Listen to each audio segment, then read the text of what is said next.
B'Siyata Dishmaya, Masechet Tamid, Daf Lamed Aleph. Nous allons commencer le quatrième Perek. Le quatrième Perek, on rapporte d'abord toutes les Mishnayot, ensuite il y a un peu de Gemara, même de la Haggadah, Daf Lamed Be. Donc pour les Mishnayot, nous allons pour une fois suivre l'explication du Barthénora. Le Tana nous enseigne Loayu Koftim et Tatale. Donc l'agneau, le mouton du Korban Tamid, on ne l'attachait pas, c'est-à-dire on n'attachait pas les deux mains ensemble, les deux pieds ensemble ou les quatre ensemble, et la makdim auto. On faisait une akeda, c'est-à-dire qu'on attachait la main avec le pied. Pourquoi on ne n'attachait pas les mains ensemble, les pieds ensemble, pour ne pas faire comme les Chukot Hagoyim? Les Goyim avaient l'habitude d'attacher leurs bêtes de cette manière lorsqu'ils les égorgeaient pour la Avodah Zarah. Mishizachu Ba'evarim, donc ceux qui avaient été désignés pour prendre les membres du Korban Tamid, Orzimbo, ils attrapaient le Korban Tamid. Vekar Haïta Hakedato. Et c'est ainsi que on l'égorgeait, on le préparait. Roshol Darom, la tête du Korban était dirigée vers le sud. Upanav, la Ma'arav. Et sa tête était tournée vers la Ma'arav, vers l'ouest.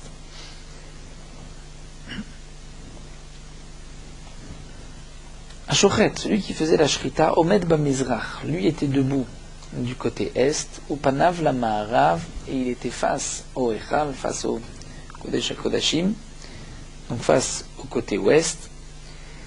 Shel Shachar, le Korban Tamid du matin, Yanishrat, était égorgé al Keren Tzfonit Ma'aravit al Tabaat Shnia. Dans les Tabaot, il y avait des anneaux sur le sol de la Hazara, dans lesquels on faisait rentrer la tête du Korban pour que le Korban soit tenu de cette manière. Donc le matin, on faisait la Shrita sur l'angle nord-ouest, sur la deuxième Tabaat, sur le deuxième anneau. Shel Ben Arbaim, le Korban de l'après-midi, Hayan Ishrat al Keren Mizrachit Tzfonit al Tabaat Shnia, était égorgé sur l'angle nord-est, sur le deuxième anneau. Nous verrons dans la Gemara pour quelle raison. Shachat HaShochet, celui qui devait faire la Shrita l'a égorgé. Vekibel HaMekabel, celui qui devait récupérer le sang, a donc récupéré le sang de ce Korban Tamid qui est un Korban Ola. Mbalo le Keren Mizrachit Sefonit, le Korban Ola, on devait asperger le sang Shtaim Shein Arba, c'est-à-dire aux deux angles du Mizbeach.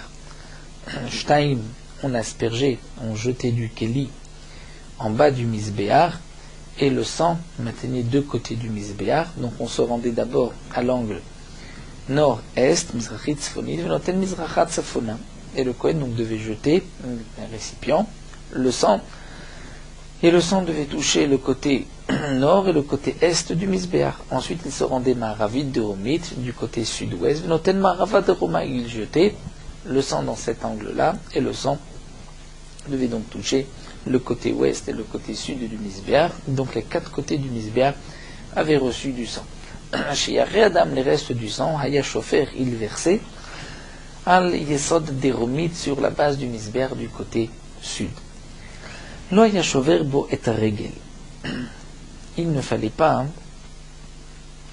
couper le pied une fois qu'il était égorgé, comme Chevillard qui a l'habitude de couper, la bête avait l'habitude de couper le pied et la peau. Mais comment on procédait? L'amnokvo mitor arkuvo vetolebo. On lui faisait un trou dans le pied, mitor arkuvo, dans cette partie donc du pied du genou, vetolebo, et on suspendait le Korban Tamid sur les crochets, les anneaux que nous avons vus. Hayam mafshit viyoed, on enlevait la peau et on descendait Achu magia lechazé, jusqu'à ce qu'on arrivait à la poitrine. Donc le Korban était accroché par son pied et on ouvrait la peau, on enlevait donc ensuite la peau du Korban. Et gia lechazé, lorsqu'on arrivait à la poitrine, Chatach et Arosh, il coupait la tête. Untano le mishezachabou, il donnait, donc devait donner la tête à celui qui devait la prendre pour la mener sur le Mizbeach. Chatach et Akiraim. Ensuite il coupait les pieds, et il les donnait à celui qui devait les transporter. Merak et Ahefshet, il terminait le Hefshet d'enlever la peau, Kera et Alev, il déchirait le cœur, Votzi et Damo, et il enlevait le sang. Hatach et Yadaim, il coupait les mains, c'est-à-dire les deux pattes de devant. Untanam le Mishezacha Baem, il les donnait à celui qui devait les transporter.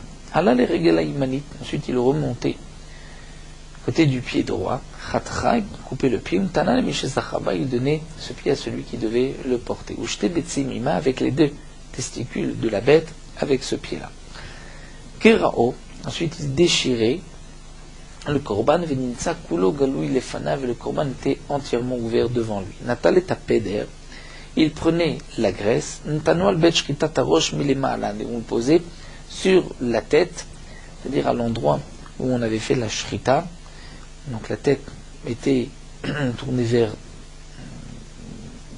le cou était vers le haut, et c'est sur cet endroit-là où on avait fait la shrita qu'on posait la graisse, afin que l'endroit de la shrita, le sang, ne soit pas découvert. Natal et tekeravaim, il prenait ensuite les entrailles, untanam le mishezacha baim ladikram, il les donnait à celui qui devait les transporter, c'est à lui aussi de les rincer. Vakeres, et l'estomac, la panse madichimota, bebet medichim, on l'a rincé aussi dans une pièce du Bet Hamikdash qui s'appelait Bet Hamikbachaim, mais on ne rinçait pas avec les autres entrailles pour ne pas les salir. Donc là-bas, on les rinçait, kol sorka, comme il fallait. Dire autant que ce keres avait besoin pour enlever tous les déchets. Et les keravaim, c'est-à-dire les entrailles de la bête, les intestins, on les rinçait shalosh pamim bimiuta, c'est-à-dire au minimum 3 fois. Al shulchanot shel shaish ben amudim, sur les tables de marbre qui se trouvaient entre ces piliers, ces petits poteaux sur lesquels était accroché le korban tamid. Natal et asakim, ensuite le Kohen prenait un couteau, veifrish et area minakaved, il séparait et area, les poumons minakaved du foie. Veetzba kaved minakaved, et il y a une partie qui est appelée le doigt etzba kaved, il est séparé aussi du kaved. Veloya mezizan mikoma, mais il n'enlevait pas le etzba kaved de sa place, puisque etzba kaved, cette partie du foie appelée etzba kaved comme le doigt du foie, était apporté en même temps que la queue, alors que le foie, lui, faisait partie, mais que du côté droit. Vélo yazem koma. Nakav était chazé, ensuite il faisait un trou dans la poitrine. Untano le mishezachabo, c'est-à-dire le trou, il coupait en rond, explique le Tiferet Israël, en rond, le chazé la poitrine, et il donnait la poitrine à celui qui devait la transporter. Allah les dauphins naïmanit, ensuite il remontait le côté droit, Agechoter violet de la shidra, il coupait jusqu'à la colonne vertébrale. Velo yanogé bashidra, mais il ne l'atteignait pas, il ne touchait pas la shidra. Hachu magia les shtetslaot rakot, comment il arrivait à 2 côtes qui étaient tendres, qui étaient fines, proches du cou. Chatra, donc il coupait cette partie, untana le mishesachaba, et il la donnait à celui qui devait la transporter, va kavet louyaba, et le foie était aussi suspendu à cette partie droite de la bête. Balo la guéra, ensuite il se rend vers guéra, la trachée artère, vers le cou, vinier ba shtetzlaot mikan ou shtetzlaot mikan. Il laissait les 2 côtes d'un côté, les 2 côtes de l'autre, donc les 2 côtes qu'on avait vues lorsqu'il avait pris la partie de droite, il avait laissé 2 côtes. Celles-ci maintenant sont rattachées au cou et à la guéra, et aussi 2 côtes de l'autre côté. Chatra untana le mishezachaba, il coupait, il donnait à celui qui devait transporter la guéra. Vea kane, vea lève, vea reatluimba. Une kane, c'est la trachée artère. Une guéra, c'est aussi une partie de la bête et les guéra, rumine. Donc toute cette partie, vea kane, vea lève et le cœur, vea rea et les poumons, tluimba étaient suspendus à cette guéra. Balo, la guéra, on peut traduire comme étant le cou, puisque guéra, c'est par la guéra ou la bête rumine. Donc c'est le cou, et on prenait aussi le canet, la trachée artère, mais que le cœur et les poumons. Balo les dauphins asmalit, ensuite ils se rend vers la partie le côté gauche de la bête, venir b'acheter tzlaot rakot milemalan, il laissait deux côtes tendres en haut, venir donc il laissait aussi deux côtes tendres milimata vers le bas. Vers le bas, c'est-à-dire celle qu'il avait laissée avec le cou. Et ainsi il laissait aussi de l'autre côté, du côté droit. Donc il laissait des deux côtés en haut et de chaque côté, deux côtes en bas de chaque côté.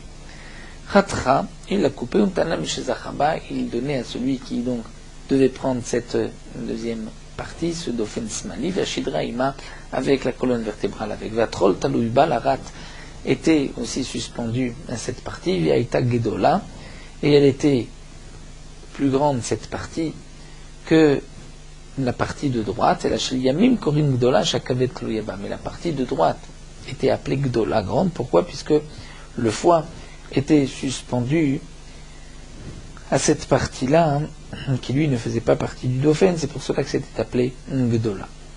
Balola Oketz, ensuite il se rend vers la queue, vers la partie inférieure, Chotro, il l'a coupé, il l'a donné à celui qui devait la transporter, Va'alia, Vetzba, Kaved, Ushtaklaotimo, ainsi que tout le reste de la queue, Vetzba, Kaved, donc cette partie, une fois qui est appelée le doigt du Kaved, Ushtaklaotimo, et les deux reins avec. Natal Regal Asmalit, ensuite il prenait le pied gauche, il donnait le pied gauche à celui qui devait le transporter. À ce moment-là, tous les Kohanim étaient debout en rangée, ils avaient les membres du Korban Tamid dans leurs mains. Arishon, le premier, avait donc dans sa main Barosh ou Baregel, la tête et le pied droit. Arosh Bumino, la tête dans sa main droite, Vechotmo Klapezro'o, et le nez de la bête, le museau de la bête proche de son bras. Vekarnav Benetzbaotav, et les cornes entre ses doigts, ou bet shritato milemala, et la partie de la shrita qu'on a égorgée vers le haut, va pader neton alea, et la graisse était posée dessus. Varegel shilyamin bismolo, et le pied droit de la bête se trouvait dans sa main gauche. Ou bet oro la route, c'est la partie de la peau, était vers l'extérieur. Le deuxième kohen hashini bishte yadaim portait les deux mains. Shel yamin bimino, shel smol bismolo, c'est-à-dire la patte de devant de la bête, la patte droite dans sa droite à lui, et la patte de gauche dans sa main gauche à lui. Ubet Oran Nachut, c'est la partie de la peau était vers l'extérieur. Ashlishi, le troisième Kohen, Vaoketz Baregel, il avait la partie inférieure et la queue, Baregel et le pied. Vaoketz Bimino dans sa main droite, Vaaliam Meduldelet Benetzbaotav, et la queue pendait entre ses doigts, Ve'etzba Kaved Ushteklayotimo, avec ce Etzba Kaved, le doigt du Kaved, Ushteklayot et les deux reins avec, Regel shel smol bismolo, et le pied gauche dans sa gauche. Ubet oro lachut, c'est la partie de la peau était vers l'extérieur. Arrivé le quatrième kohen, bechazé ou bagera, la poitrine et le cou. Bechazé bumino, la poitrine dans sa main droite, bagera bismolo, et le cou et le reste qui suspendait de son côté, du côté gauche, de sa main gauche, vetzaloté abenetzbaotav, et les côtes entre ses doigts. Hamishi, le cinquième kohen, bishtet fanot, avait les deux côtés de dauphin de la bête, Yamin Bumino Shetsmol Bismolo, la partie de droite dans sa main droite, la partie de gauche dans sa main gauche, Ubetoran Nachutz, et la peau était vers le côté où il y avait au départ une peau, était la Chutz vers l'extérieur. Hashishi, le sixième Kohen, Keravaim Anetonim Bebazar, il avait des entrailles qui étaient posées dans un récipient. Keraim Algabem et les Mala, et les pattes, c'est-à-dire le mou des quatre pattes, étaient posé par-dessus. Keraim, c'est, si on peut dire, la fin du pied, les pieds de la bête, cette partie Keraim était posée par-dessus. Hachevi, donc on sépare, comme nous avons vu, le Regel des Keraim et Daim des Keraim. Hachevi, le septième Kohen, Basolet, il portait la farine de la Minchat Nesachim, Hashmini, le huitième Chavitim, le Minchat Chavitim. Hatishi, le neuvième Bayain, le vin. Halochu, Untanu Mechatsia Kevesh, Ulmata, B'Maharavo. Donc il se rendait vers le Misbeach, il posait dans la partie, donc la moitié, on divisait le Kevesh, la menthe, en deux, et donc la partie à la moitié, mais Ulmata vers le bas, B'Maharavo, du côté ouest, c'est-à-dire du côté droit, du côté gauche, mondon de Kevesh, puisque le Kevesh était au sud, montait vers le nord, et l'ouest se trouvait donc à la gauche du kevesh. Ou melachum, et c'est là-bas qu'on salait. On salait les morceaux, puisqu'il fallait saler tous les morceaux, tous les korbanot, avant de les poser sur le misbeh. V'yardu ou baou lahem, les lishkat hagazit, likrot et shema. Et à ce moment-là, les kohanim devaient se rendre dans l'ishkat hagazit, une pièce dans le Beth Amikdash, pour lire le Kriyat Shema. Nous verrons par la suite dans le Perek He, le reste de la Avoda. Nous allons prendre la suite la Gemara. La Gemara continue. Tana. Yad veregel kagedat Yitzhak ben Avraham. La Gemara nous explique pourquoi Yad veregel on attachait la main et le pied, donc la patte de devant et de derrière de la bête, comme la Kedat Yitzhak ben Avraham ben Avraham Avi. Loyokoftim et Tatalem, on n'attachait pas le mouton, les deux mains et les deux pieds ensemble. Maïtama, pour quelle raison? Ravuna et Rafrizda sont en Machloketra, Damar Mishon Bizayon Kochim. L'indique c'est un bisayon, c'est négliger les korbanot lorsqu'on les attachait de cette manière. Vechadamar non, Mishum Demaler Bechuka Amim, puisque c'était les habitudes des non-juifs au moment de leur sacrifice. Maï Benayou, quelle est la différence entre une explication et une autre? Ika Benayou, des Kafte Veshirai. Si on a attaché le korban avec Shirai, c'est-à-dire un morceau de tissu qui ont une grosse valeur. Il n'y a pas de bisayon kochim, puisque c'est avec un morceau de tissu qui ont une valeur, soit, mais si c'est la raison de chukot amim, il y a chukot amim, iname, ou encore behutza de dava, si on a pris comme des fils d'or, si la raison c'est bisayon kochim, avec des fils d'or, ce n'est pas un bisayon kochim, si la raison c'est chukot amim, là ça reste chukot amim. Tanantam, la Gemara nous rapporte une Mishnah qui est marquée là-bas, c'est-à-dire dans Maseret Shkalim. Il y avait 13 tables dans le Beth Amikdash. Shmone Shel Shaish, 8 qui étaient en marbre, Bebet Amidbachaim, dans le Beth Amidbachaim, dans l'endroit où on égorgeait les korbanot. Shalem Adichim et Akeravaim, c'était sur ces tables de marbre qu'on rinçait les entrailles du korban.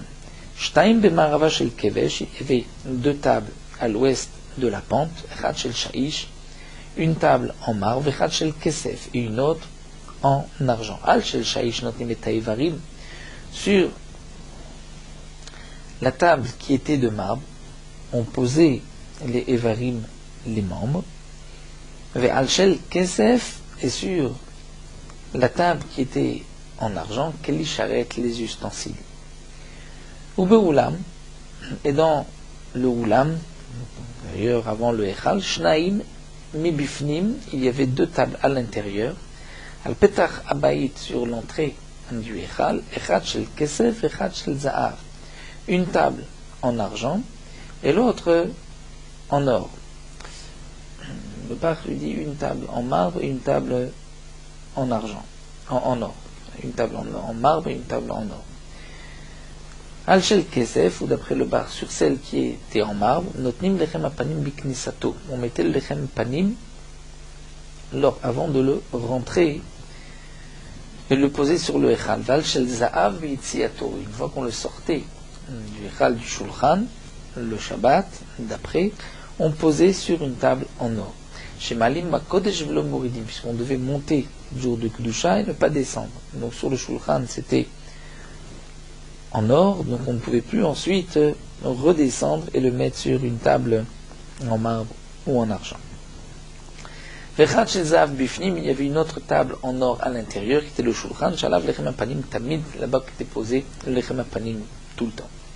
La Gemara pose la question, Mirden, Aniot Bimkom Ashurut, puisque nous avons le principe qu'ils ont un endroit de richesse en Beth Amikdash, il n'y a pas de pauvreté, alors Ama Yavde des Shaish, pourquoi on faisait des tables en marbre? Il y a Avdou des Kesef, on devrait faire en argent, on y a Avdou des Zahav ou en or. Amar Avchinna Beshem Ravasi, Avchinna Dinun Ravasi, Ravasi Beshem Ravishmel Baravitsa, Mipne Shu Martiach. Parce que l'or est martyr, c'est-à-dire fait chauffer, et risque de faire pourrir le pain. Donc c'est pour cela qu'on mettait sur du marbre ou sur de l'argent, d'après une autre guerre. Nous avons vu aussi dans la Mishnah Shel Shachar et Yishrat al-Keren Mizrachit Tzfonit que le Korban Tamid du matin était égorgé du côté nord, donc à côté du Mizbeah, sur les tabots, sur l'angle Mizrachit Tzfonit nord-est. Maintenant, d'où est-ce qu'on sait que le matin c'est nord-est et l'après-midi nord-ouest? Amar Afrizda d'Amarcha. Afrizda nous dit, puisque c'est marqué dans le Passouk, en réalité, d'après la Girsa que nous avons ici sur le côté entre les Soret Hachas et Shita Mekubet, c'est le matin, on l'égorgeait Mizrachit, non pas Mizrachit, mais Maharavit Sfonit, c'est-à-dire nord-ouest. Donc maintenant, d'où est-ce qu'on sait? Amar Afrizada Amarka, c'est marqué Shnaim Layom. Il y avait 2 korbanot Layom par jour, c'est-à-dire Keneged Ayom, en face du soleil. Puisque le soleil se lève à l'est, c'est pour cela qu'il fallait égorger du côté ouest, en face du soleil. Tanya Nameachim, nous avons aussi une braïta qui explique Shnaim Layom, 2 korbanot par jour. Mais par jour signifie non pas par jour, mais Keneged Ayom, en face du jour, en face du soleil. Atomer Neged Ayom, la braïta demande est-ce que c'est bien Neged Ayom en face du soleil ou Eno Elachovat Ayom, ou bien c'est pour l'obligation du jour, c'est-à-dire 2 korbanot par jour. Lorsque le pasuk dit ailleurs un korban le matin, un korban l'après-midi, ici nous avons vu l'obligation du jour. Donc Aman imekem shnaim layom, que signifie shnaim layom? C'est-à-dire neged ayom, en face du jour. Donc haketsad, tamid shel shachar, le tamid du matin, yen nishrat al keren tzfonit maravit, était égorgé sur l'angle nord-ouest, puisque nord-ouest, il était en face du soleil. El tabat shnia sur le 2e anneau. Michel ben Arbaim et Nishrat al Keren Tzfonit Mitzrachit al tabat shnia. Et celui de l'après-midi, puisque le soleil se couchait à l'ouest, était égorgé au nord-est sur tabat shnia sur le 2e anneau. Ici, la Gemara ne nous explique pas pourquoi sur le 2e anneau tabat shnia, mais le Mefaresh ainsi que Barthénora a expliqué dans la Mishnah, on ne pouvait pas juste à côté du Misbéar, puisque le Misbéar était haut et qu'on faisait de l'ombre. C'est pour cela qu'on devait s'éloigner un peu, donc sur le 2e anneau. Alors nous allons nous arrêter ici. Sarah Dvarim. Terminons avec Merot Halacha Daf Lamed Aleph. Celui qui attrape, qui prend un aliment dans sa main, qui fait une beracha, et avant de goûter de cet aliment, l'aliment lui tombe des mains, c'est perdu ou il s'est sali, il ne peut plus le manger, ou celui qui fait une beracha sur un verre plein, et avant de le boire, il s'est renversé. S'il veut maintenant prendre un autre aliment ou une autre boisson, il doit faire une nouvelle beracha. Parfois, il n'a pas besoin de faire de beracha. Dans le cas où il a fait une beracha sur un aliment et il ne pensait manger que cet aliment qu'il avait dans la main et rien d'autre, si cet aliment est tombé et qu'il ne peut plus maintenant en manger, il doit faire une bracha sur un 2e aliment, parce que la bracha qu'il a fait sur le premier aliment n'était que pour celui-ci, mais pas sur un autre, mais qu'il ne pensait pas le consommer. Donc il devra dire Baruch Shem Kavod Malchuto L'Olam Vaed, puisque la première bracha était donc Levatala, il fera ensuite une autre bracha. Mais si son intention était manger de cet aliment et d'autres aussi, si le premier est tombé, lorsqu'il prend un 2e aliment, il n'a pas besoin de faire de beracha, puisque son intention était aussi de manger le 2e. Le Mishnah Berurah marque que dans le cas où un homme prend un aliment et mange stama, c'est-à-dire qu'il n'a pas pensé est-ce qu'il mangera d'autres aliments ou pas, si les autres aliments sont devant lui, c'est comme s'il a pensé les manger. Donc si le premier est tombé, qu'il ne peut pas en manger, qu'il veut prendre un autre aliment, il n'a pas besoin de faire la bracha sur les autres, puisque la première bracha est aussi sur les aliments qui étaient devant lui, tant qu'il ne les a pas exclus de sa pensée.